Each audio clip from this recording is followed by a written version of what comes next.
Hello everybody and welcome to CTNow.com's special web-only presentation of the boys high school state championships in basketball. I'm Tim Lammers and here with me is the Current's Tom Yance. Tom, we'll get to you in a minute, but first, let's just get right to the highlights.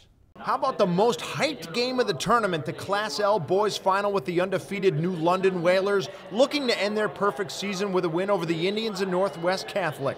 And New London proved its high-ranking early, special roads, the wraparound to Christopher Dunn for the easy two. Then Torrin Childs-Harris, the three. It's an 8-0 run by the Whalers to start the game. The Indians would get back in it, though. J.C. Carr inside for two of his team-high 19. Still in the first, Childs-Harris comes up with the steal and the crossover. Karan Iverson would have none of that. He gets the block and the possession. New London's known for the pressure D. They brought it to the finals. Malcolm Simmons with the block. It starts the break. The quick outlet to Dunn for the easy two. And it's 13-10 New London after one. The Indians had to work hard for every bucket. Zach Lewis taking the contact here. Hits the jumper to keep Northwest within three.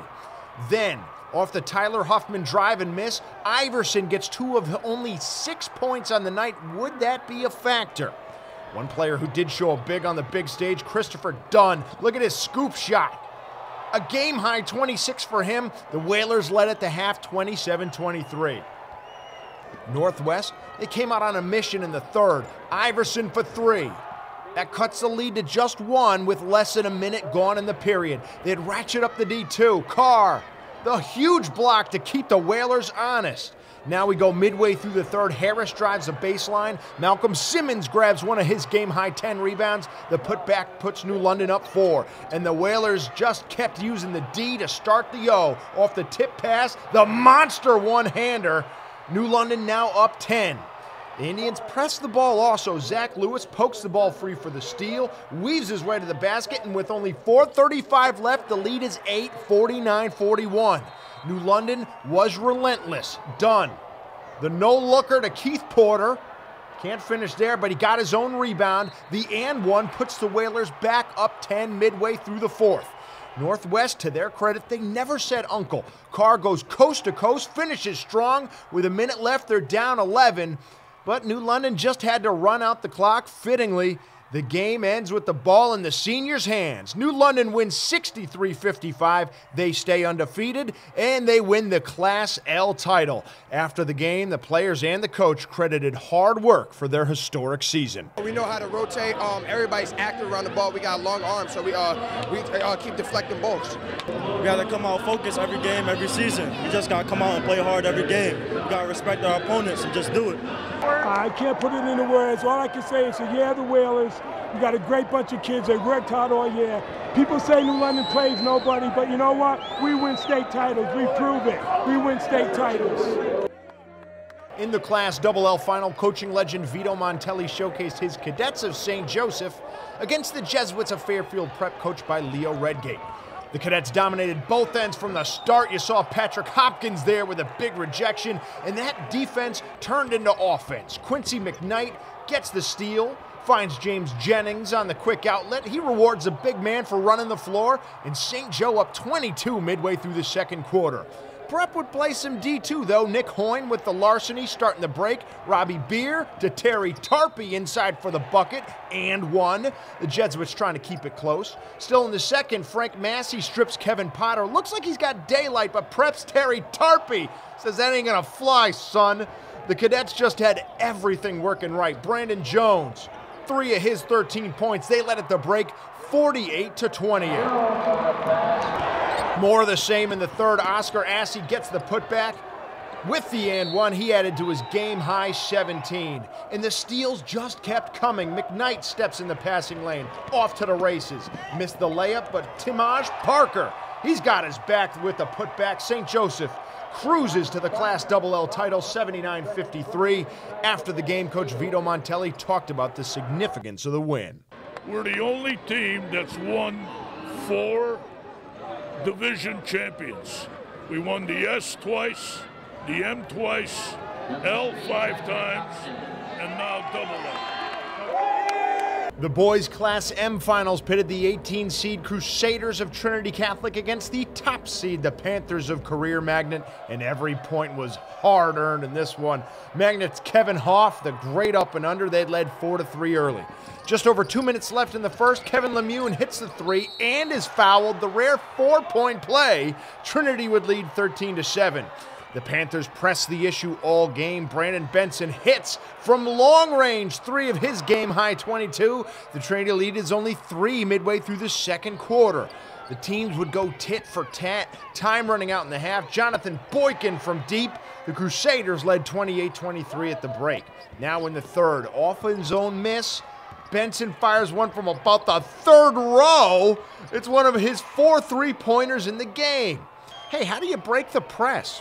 Passes, 2 quick ones, and Lemieux with the layup. Trinity up by just 2 with less than a minute left in the quarter.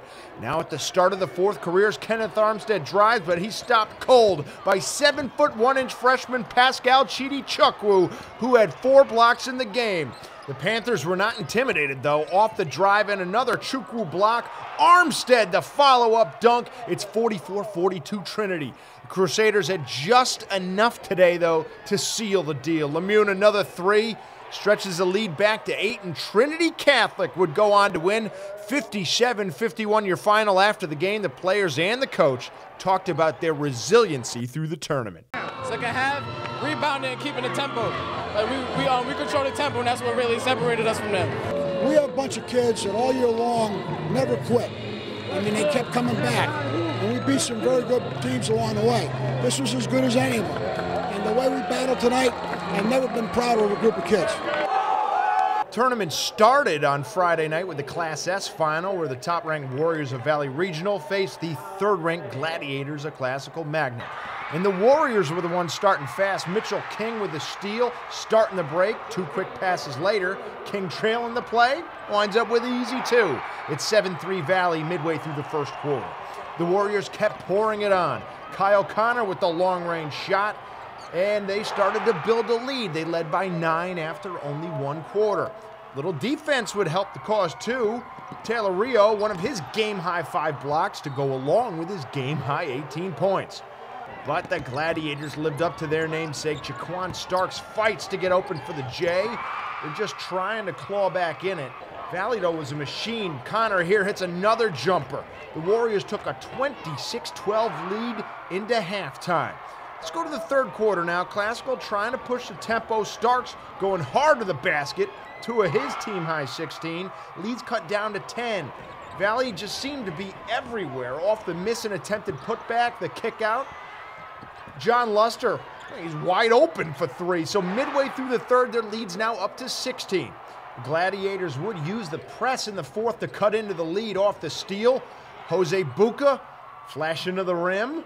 That lead is down to 11. Could they complete the comeback? Well, in a word, no. Valley held off the tack. King goes in strong for 2. 70-46, they pull away for it. Coach Kevin Woods talks about how the defense was the key to his team's state championship. Just the ball pressure. We took away gaps on them. They're a team that loves to penetrate, get to the basket, kick the ball out, and we didn't let them do that. You know, we were very sound defensively, and that's what won us this championship. Our offense is creative through our defense, and we just go off of that. Our energy builds. In games like this, you got to build off small things, so energy comes from your defense. All right, now to the Currents, Tom Yance. Tom, thanks for joining us. How you doing? I'm doing very well. Good. It must have been a pretty long day there at Mohegan Sun yesterday, but man, I heard that was a pretty good atmosphere, you were saying. Very enjoyable. It was electric down there. They had a crowd of over 9,600, his all-time record to watch a high school final series. It was for the final session down there Saturday night, so buzz was there and it was electric. It was fun. That was cool. All right, let's get right to the games. Let's start with Class L, and I guess that was pretty much for all the marbles as to who's the best team in the state. Right? It was. I mean, it was called for the Class L championship, but ostensibly was for the #1 rating in the Hartford Current final state rankings between Northwest Catholic and New London.